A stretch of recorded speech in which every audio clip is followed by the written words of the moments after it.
परम सत्कार गुरु प्यारी सात संगत जी, राधा स्वामी जी। संगत जी, जैसा कि पहले ही हमने आपको बताया था जी कि आज के सवाल जवाब हजूर जी करेंगे जी, क्योंकि बाबा जी अभी विदेश में हैं और ये भंडारा हजूर जी ही संभालेंगे। संगत जी, वैसे तो डेरे में हर बार शाम 4 बजे सवाल जवाब होते हैं जी, लेकिन कल ही खबर आ गई थी कि आज के सवाल जवाब शाम 5 बजे होंगे और ठीक 5 बजे हजूर जी ने सवाल जवाब शुरू कर दिए थे जी। आज हजूर जी ने कहा कि मैं बाबा जी को मिस कर रहा हूँ। आइए सुनते हैं आज के सवाल जवाब। एक भाई ने हजूर जी से पूछा कि हजूर जी, जैसे जब हमारा नया जन्म होता है तो हमारे पुराने कर्मों का हमें भुगतान देना पड़ता है, तो फिर नए कर्मों का क्या होता है? हजूर जी ने समझाया कि बेटा, इसीलिए भजन सिमरन दिया गया है जिससे कि कर्मों का हिसाब किताब साथ ही साथ हो जाए और हमें फिर से इस संसार में ना आना पड़े। हमें कोशिश करनी है कि हमें नए कर्म नहीं बनाने। फिर आगे एक लड़की ने भावुक होकर हजूर जी से पूछा, हजूर जी, बाबा जी की कुर्सी खाली पड़ी है और उनकी खाली कुर्सी देखकर मुझे अच्छा नहीं लग रहा है। हम बाबा जी को मिस कर रहे हैं। हजूर जी ने जवाब दिया कि बेटा, बाबा जी को तो मैं भी मिस कर रहा हूँ। अब उन्होंने जो हुक्म दिया है, जो सेवा दी है, उसको तो मुझे निभाना ही है ना। फिर किसी ने हजूर जी से पूछा कि हजूर जी, कभी कभी भजन सिमरन के टाइम मन भटकने लगता है। हजूर जी ने फरमाया कि बेटा, मन का काम ही हमें भटकाने का होता है। हमें मन को खींचकर वापस लेकर आना है, ना कि मन के पीछे चल पड़ना है। मन अपनी सेवा निभा रहा है, हमें अपनी सेवा निभानी है। फिर आगे इसी भाई ने पूछा कि हजूर जी, पहले सत्संग घर में VIP पास होते थे, लेकिन अब वो बंद क्यों हो गए हैं? हजूर जी ने समझाया कि बेटा, मालिक के घर में कोई VIP नहीं है, कोई छोटा या बड़ा नहीं है। मालिक के घर पास जैसी चीज नहीं हो सकती। फिर आगे एक लड़का हजूर जी से कहने लगा कि हजूर जी, पिछले साल मुझसे एक गलती हो गई थी और अब लोग मेरे माँ बाप को हमेशा मेरी उस गलती के लिए ताने देते हैं। हजूर जी ने समझाया कि बेटा, लोगों ने तो संतों को भी नहीं छोड़ा, तो हम क्या चीज़ है? हमें लोगों की तरफ ध्यान ना देकर मालिक की तरफ ध्यान लगाना है और गलती से सीखकर आगे बढ़। फिर यही लड़का पूछने लगा कि क्या मैं अपने माँ बाप को कभी खुश रख पाऊंगा? तो हजूर जी ने कहा, क्यों नहीं रख पाओगे? मेहनत करोगे, अच्छे इंसान बनोगे तो माँ बाप को खुशी मिलेगी। आप बस मेहनत करो। फिर ये लड़का कहने लगा कि हजूर जी, मेरी बहन पर भी दया करना। तो हजूर जी ने कहा, बस तेरी बहन पर दया करूं और किसी पर नहीं। ये सुनकर संगत बहुत हंसने लगी थी जी। फिर आगे एक लड़की ने रोते हुए हजूर जी से पूछा कि हजूर जी, दिल टूटना क्या होता है? क्योंकि आज बाबा जी की खाली कुर्सी देखकर मेरा दिल टूट गया है। हजूर जी ने समझाया, बेटा, हमें इस प्रेम के जरिए अपने अंदर से रिश्ता जोड़ना है। संत महात्मा अपनी भक्ति करवाने नहीं आते। हमारे इमोशंस अपनी जगह है, लेकिन हमें गुरु की बताई शिक्षाओं पर ध्यान देना है, ना कि गुरु के शरीर से प्रेम करना है। फिर आगे एक बीवी ने हजूर जी से कहा कि हजूर जी, मेरा बेटा ट्यूशन पर जाता है और वो मोबाइल भी बहुत चलाता है। तो हजूर जी ने कहा कि बेटा, पहले आप ये बताओ कि आप कितना मोबाइल चलाती हो? बीबी कहने लगी कि हजूर जी, मैं थोड़ा ही मोबाइल यूज़ करती हूँ। तो हजूर जी ने कहा, फिर तो अच्छी बात है, क्योंकि हमें ही अपने बच्चों के लिए एग्जाम्पल सेट करना है। अगर हम ही ज़्यादा मोबाइल चलाएंगे तो बच्चों को कैसे रोक पाएंगे? बच्चे हमें देखकर ही सब कुछ सीखते हैं। सबसे पहले हमें बुरी आदतों को छोड़ना है। बच्चे अपने आप उन आदतों से दूर होते हैं। फिर आगे एक भाई ने हजूर जी से पूछा, हजूर जी, क्या जंतर मंतर से तकदीर बदलती है? हजूर जी ने समझाया कि बेटा, अगर इन चीज़ों से कुछ होता तो बड़े से बड़े मंत्री और बिजनेसमैन को तो कभी कोई दिक्कत ही नहीं होनी थी। हजूर जी ने आगे समझाया कि बेटा, ये सब कुछ हमारे मन की कमज़ोरी के कारण होता है। इन चीज़ों से कुछ नहीं होता। हमें बस मालिक पर विश्वास रखना है। मालिक अपने आप हमारी संभाल करता है। फिर आगे किसी ने हजूर जी को कहा कि हजूर जी, जो पुराने पाठी हैं उन्हें भी डेरे में शब्दों की सेवा मिलनी चाहिए। हजूर जी ने समझाया कि बेटा, शब्दों का मकसद इतना है कि हम नई पीढ़ी को अपने साथ जोड़ सके। सिर्फ शब्द बोल लेने से हमारा माहौल नहीं बनेगा, हमें तो हर पहलू पर माहौल बनाना है। फिर आगे एक लड़के ने पूछा कि हजूर जी, ओल्ड एज वालों को आप और बाबा जी दर्शन देते हो, तो आप उन्हें सत्संग पर आने का भी मौका दो, बहुत तड़प होती है।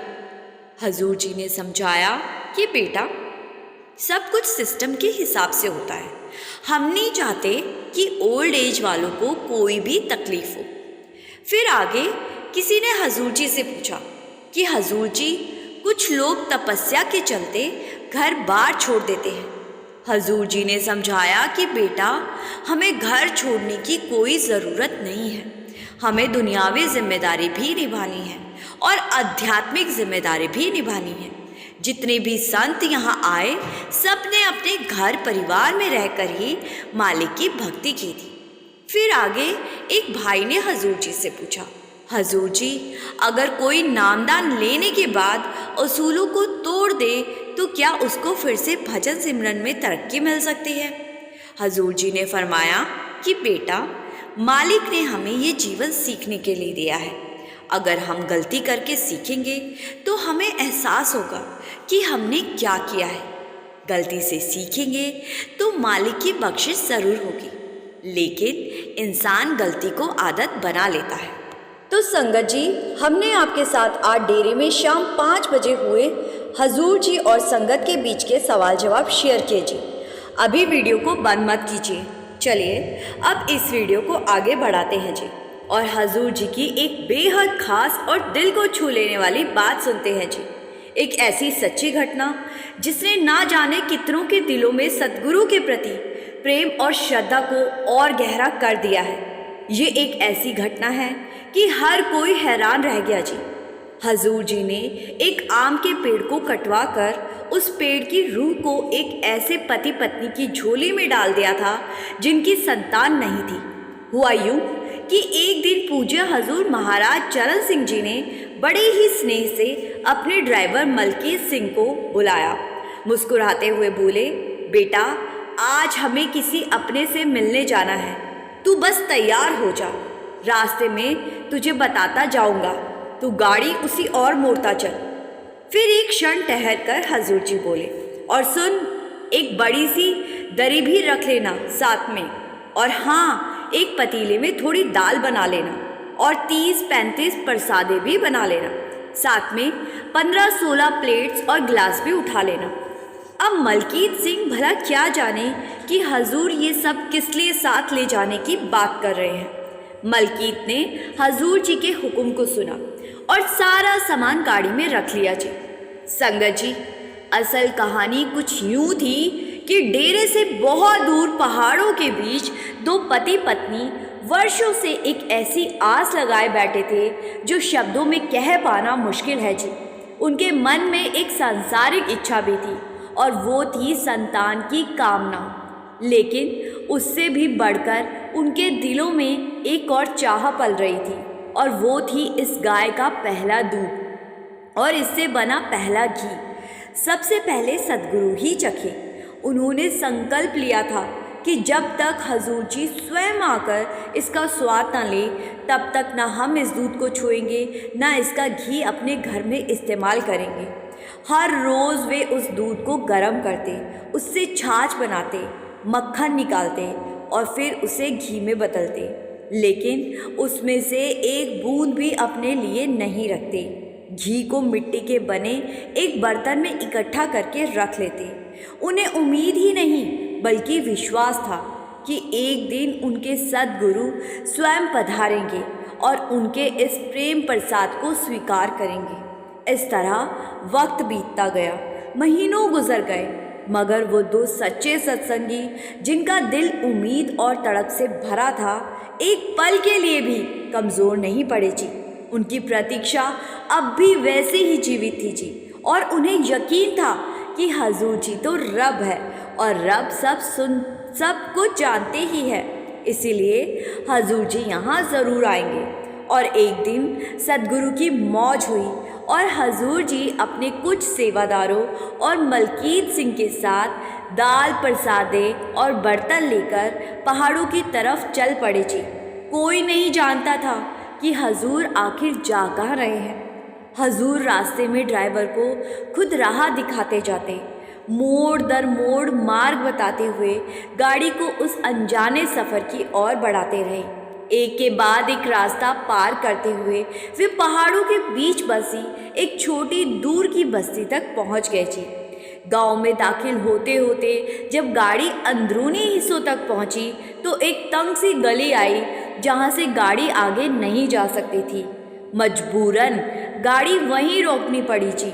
हजूर जी ने मलकीत सिंह से कहा, बेटा आसपास किसी सत्संगी का घर होगा, जरा देख तो सही, मिल जाए तो पूछ कि वो लोग घर पर है या नहीं, हम उन्हीं से मिलने आए हैं। हुक्म मिलते ही मलकीत सिंह गाड़ी से उतरा और पास पड़ोस के लोगों से पूछताछ शुरू कर दी जी। कुछ लोगों ने बताया, हाँ एक सत्संगी परिवार है यहाँ, बहुत अच्छे लोग हैं, खानदानी और बड़ी हवेली में रहते हैं, डेरा ब्यास भी जाया करते हैं, वो सामने ही हैं, उनकी बड़ी सी हवेली। मलकीत सिंह उस हवेली तक पहुंचा और वहां जाकर बात की और फिर वापस लौटकर बोला, हजूर मिल गया वो सत्संगी घर जिनसे आप मिलने आए हो। संगत जी, हजूर जी तो वहाँ किसी और से ही मिलने आए थे। हजूर जी ने सारी बात सुनी और मुस्कुराए और बड़े शांत भाव से बोले कि बेटा नहीं, वहाँ नहीं जाना, जिनसे हमें मिलना है वो लोग किसी हवेली में नहीं रहते, उनका एक छोटा सा घर है जो कि मिट्टी का बना हुआ है, वहाँ वो पति पत्नी रहते हैं, उनके पास एक गाय भी है, हमें उन्हीं से मिलने जाना है। तू एक बार और जा और गौर से पूछ, कोई ना कोई ज़रूर बताएगा। इस बार मलकीत सिंह ने फिर से निकलकर गहराई से पूछताछ शुरू की जी। यहाँ कोई और है जो ब्यास जाता हो, जिसे नामदान मिला हो? तब किसी ने झिझकते हुए इशारा किया जी। हाँ भाई, थोड़ा किनारे एक कच्चा मकान है, वहीं रहते हैं वो लोग। वो दो पति पत्नी हैं, बहुत सीधे साधे लोग हैं, डेरा ब्यास से जुड़े हुए हैं, नामधारी हैं, लेकिन वो तो बहुत गरीब हैं। तुम्हें उनसे भला क्या काम? मलकीत सिंह कुछ ना बोले और उस घर की तरफ बढ़ते चले गए। जैसे ही मलकीत सिंह उस मिट्टी के घर के पास पहुँचे, उसने दरवाजे पर खड़े सादे से दिखने वाले दंपति से बड़ी ही विनम्रता से पूछा, क्या आप वही सत्संगी हैं जिन्हें हजूर जी से नामदान मिला है? ये सुनते ही दोनों पति पत्नी जैसे चकित हो गए जी। उनकी आंखों में हैरानी के भाव और दिल में एक अजीब सी हलचल उठी और वो बोले, हाँ जी, हम ही हैं जो डेरा ब्यास जाते हैं और नाम लिया हुआ है। मलकीत सिंह ने मुस्कुराकर जब उन्हें बताया कि आज खुद हजूर जी आपके घर आ रहे हैं, तो उन दोनों के चेहरे पर एक ऐसा उजाला फैल गया जिसे शब्दों में बयां करना मुश्किल है जी।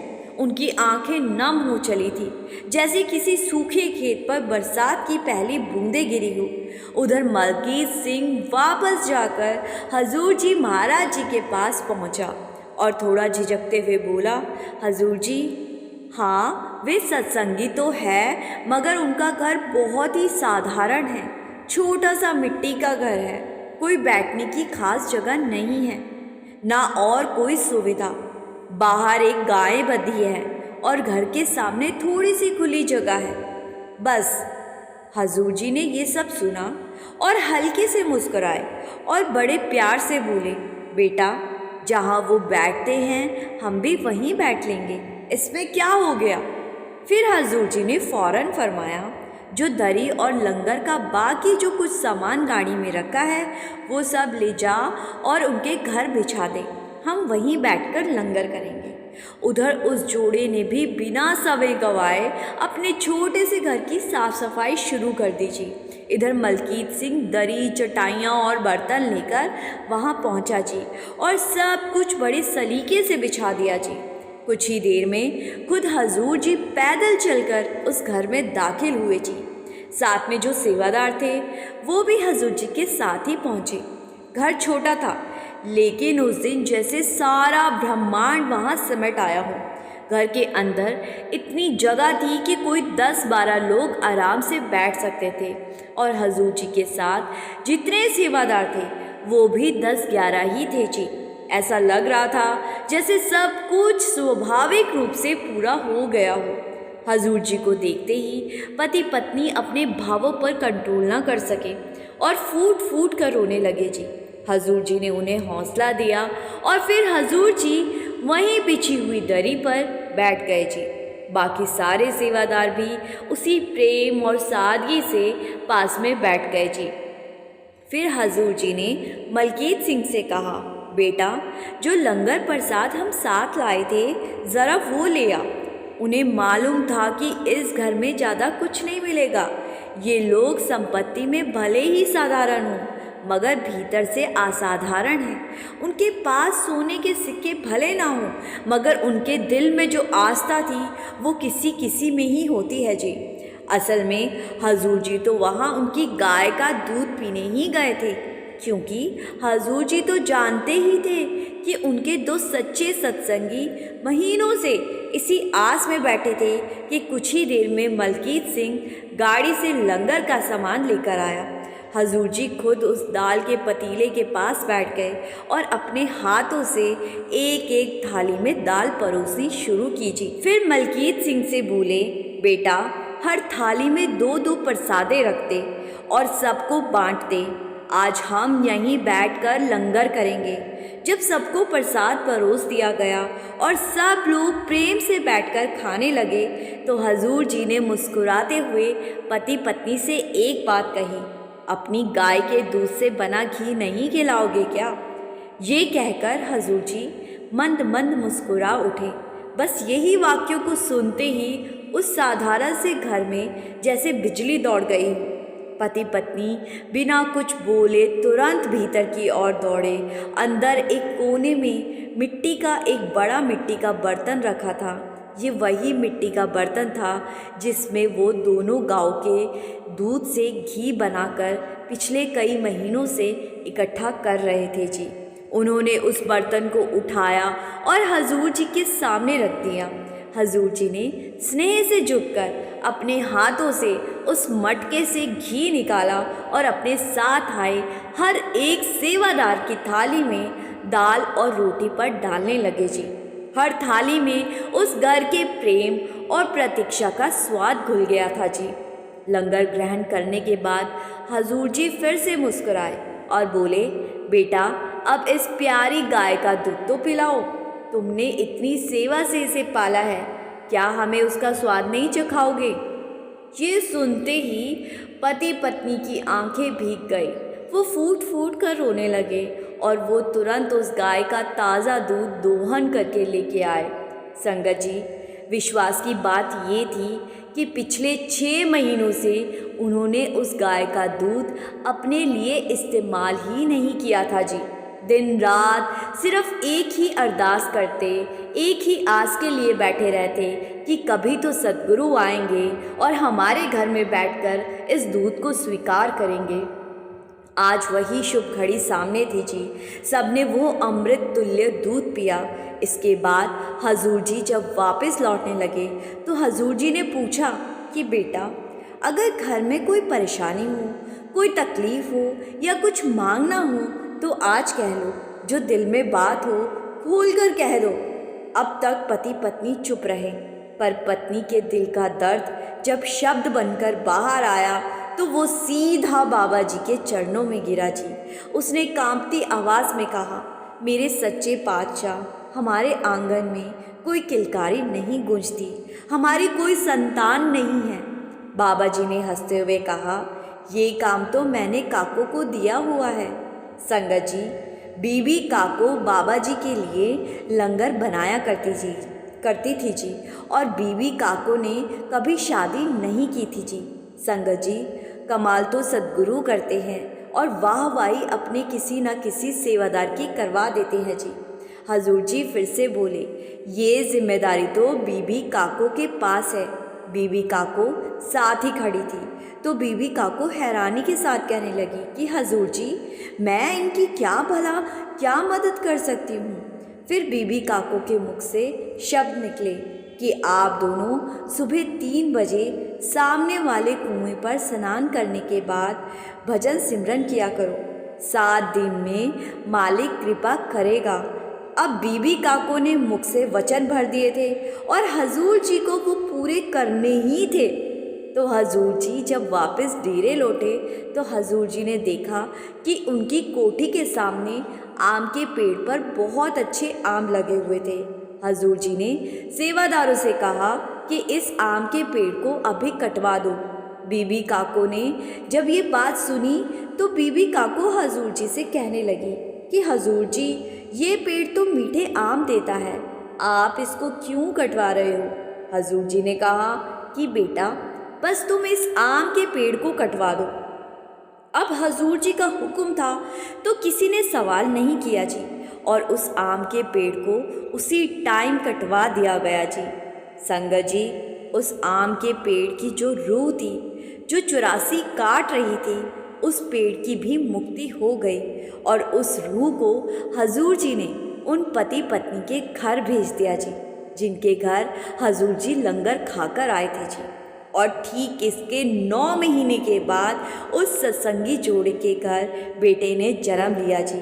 और जब बेटा 7 दिन का हुआ तो अपने बेटे को लेकर दोनों पति पत्नी डेरे गए और वहाँ जाकर हजूर जी की कोठी के पास पहुँच गए जी।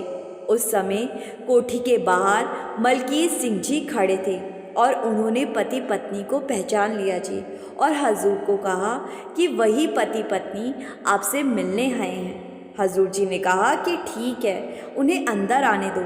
पति पत्नी ने अपने बच्चे को हजूर जी की झोली में रख दिया जी। हजूर जी ने बच्चे को बड़े प्यार से उठाया जी और बीबी काको को वहाँ आने को कहा जी। बीबी काको उसी टाइम वहाँ आई तो हजूर जी ने उस बच्चे को बीबी काको की गोद में दे दिया जी और कहा कि काको, अब बता कि ये फल मीठा है या वो फल मीठे थे जिस पेड़ को मैंने कुछ महीने पहले कटवाया था।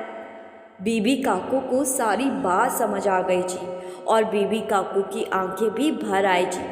संगत जी, कहते हैं अगर संत चाहे तो इस पूरी कायनात को 1 मिनट में इधर से उधर कर सकते हैं जी।